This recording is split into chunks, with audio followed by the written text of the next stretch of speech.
large group of business people that manage the business aspect of it, the finances. You know, how to pay for things, how to keep the hospital viable without it going bankrupt, and it's not as easy as it used to be to do that.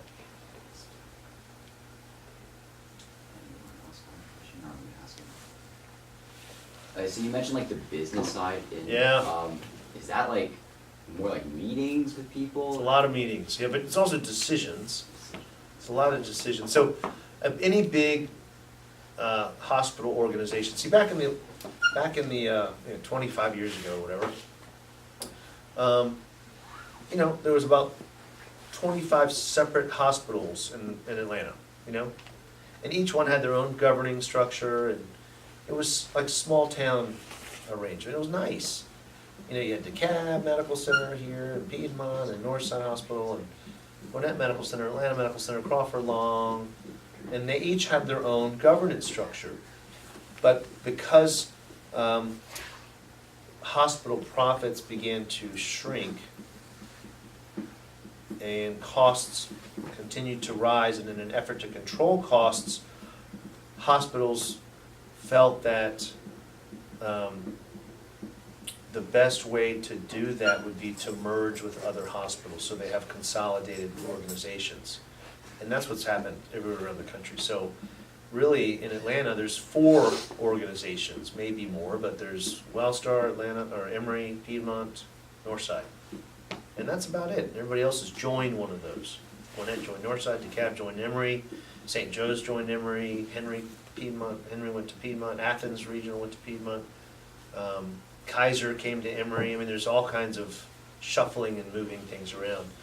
But a lot of the meetings are strategy development, and you know what we're most interested in is not the business piece. We have administrators in our own division that help us manage that, but we're interested in, you know, state-of-the-art surgery, groundbreaking research, you know, being leaders nationally in cardiac surgery and thoracic, and I mean that's where we're focused on. And then we love doing what we do. It's, you know, I always like to compare cardiac surgery to, you know, Friday night football. I mean, that's kind of what it felt like. It feels like every day. You know, you're getting pumped up for the game, you go in there, and then you are fighting, you know, for several hours, if not longer.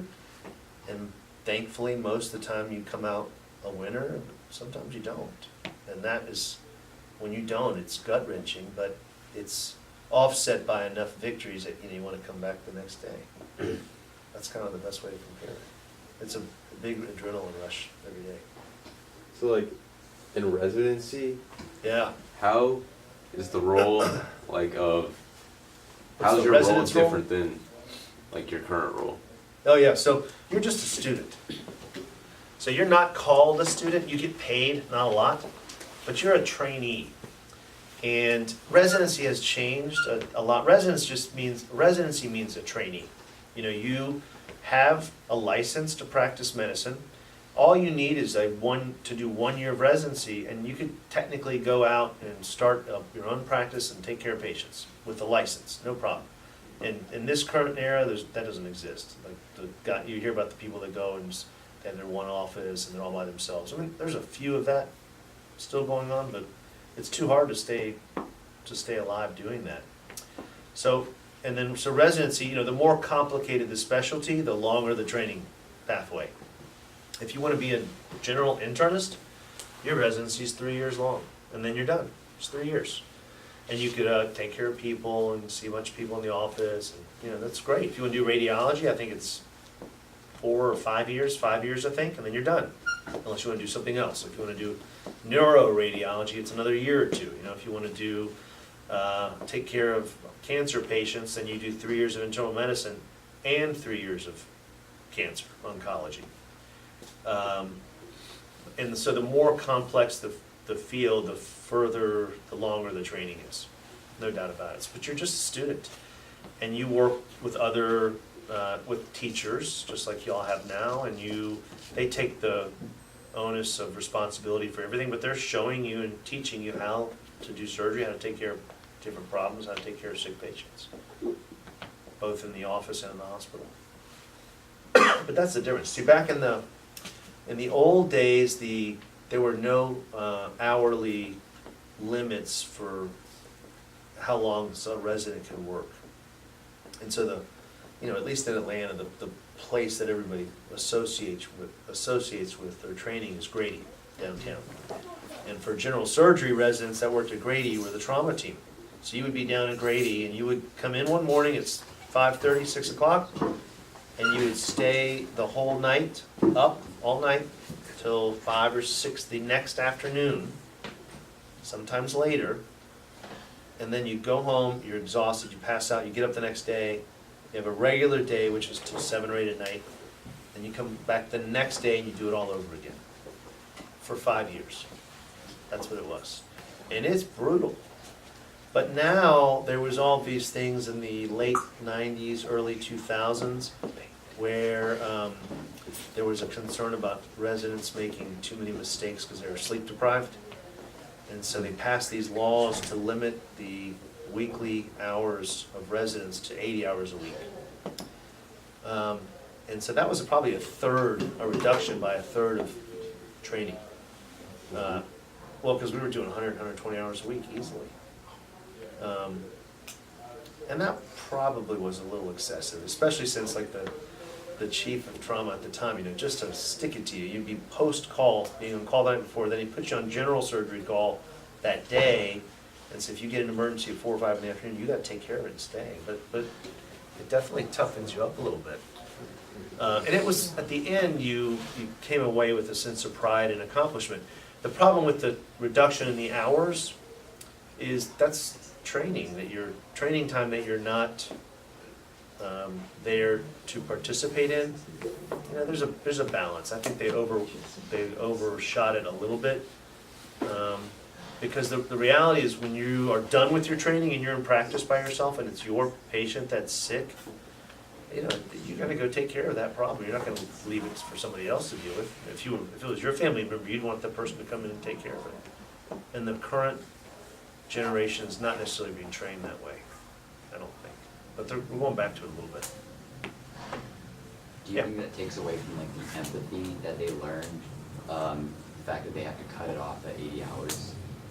Well, no, not really, because I think this all started in New York. There was some newspaper, a New York Times person, the child came in with, she got sick, she came in and the resident was taking care of her and she died. The kid died from complications. Who knows if there was a mistake made or not.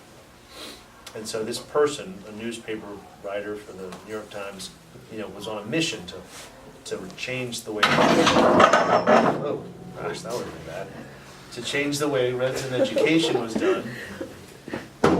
And so they made these very strict rules that were very difficult to adhere to. Like, what if you're in the middle of an operation? You can just walk away and leave? That's what they were trying to do. It doesn't work like that. So they've softened some of the restrictions up. If you're in the middle of something, you can stay.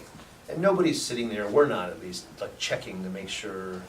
But we try to send the guys that are up all night home out earlier than we used to, we do. But it's definitely, it's more reasonable than it used to be. We focus more on the education piece than on the service. Like when we were at Grady, we would push the stretchers, we'd do everything. Because there wasn't any nurses or tech. We draw our own labs from patients. Now we have, mid-level providers, physician assistants, extenders that they help do those things too. That's a expense of the system, but you got to understand what the hospitals wanted. All hospitals would love to have residents because it's cheap. If the federal government gives a medical school $100,000 for a resident, they keep a third of it for benefits and liability. They give the resident a $60,000 salary. And then there's in the old days, that could be for 40 hours, it could be for 100 hours. If you're a hospital, you want to work 100 hours. It's cheaper than anybody else. So anyways, it's come back to, it's more reasonable. It's a give and take.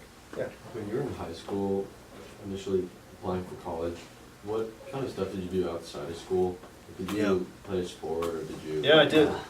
So that's a good question. That applies for medical school and Jared can tell you, my name's on the He wall. won 2 Viking awards here. I played football and baseball in high school, and I was average at best at both. And I was small for football, I got crushed, but I played free safety, but I loved it, I had so much fun. And it was a different time where, we had it was a small, fast stunt defense, I can't remember the name of the defensive coach, but he was phenomenal. Anyways, in whether you're getting into college, yes, you wanna have the best grades you possibly can have, you wanna have the best scores you can possibly have, but you have to do something that distinguishes you from everybody else, that has great grades and great scores.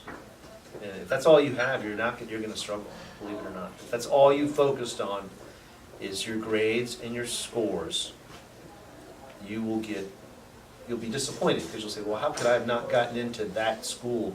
My grades were better than this person, or my scores were better than that person.